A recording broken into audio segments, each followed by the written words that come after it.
let's see some footage and talk about camera quality.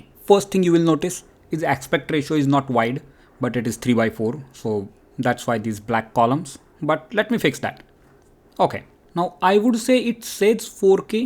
It is 4K, but it doesn't feel like 4K because we are used to seeing the footage of 4K from either iPhone or GoPro or some mirrorless camera.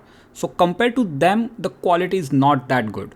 But I would say it is pretty okay for this price point. Colors are good, everything is kind of in focus, there is not much distortion. So to be honest, I'm impressed with camera quality. And if you look closely, we can even read the signs.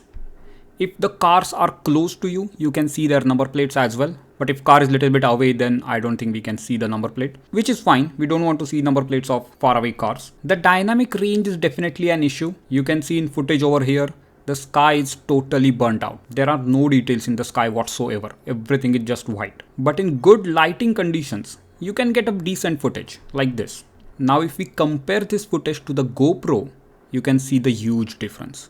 GoPro is much better, but price of GoPro is also 4 times more than this, and it's not really practical to use GoPro as a dash cam. But here you see the dynamic range, right? In GoPro it is much better compared to this dash cam footage. Anyway, moving on, let's see the low light footage. Now this footage I recorded in the evening. I would say this is pretty good. I did not expect it to be this good. Still we can see the car number plates, still we can read the signs, and if we see the night footage, then you can see many grains.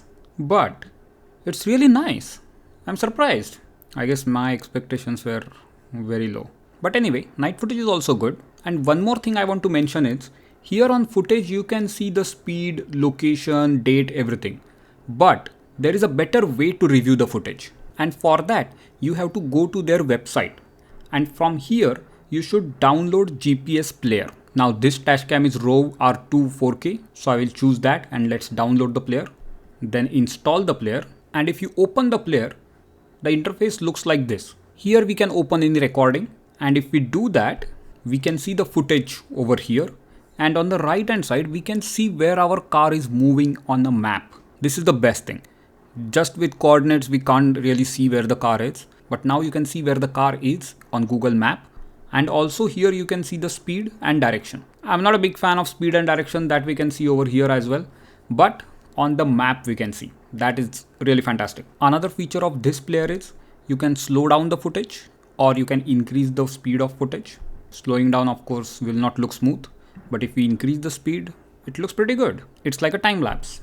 So if you like the video, please hit that subscribe button. That's all for today, and I will see you in the next one.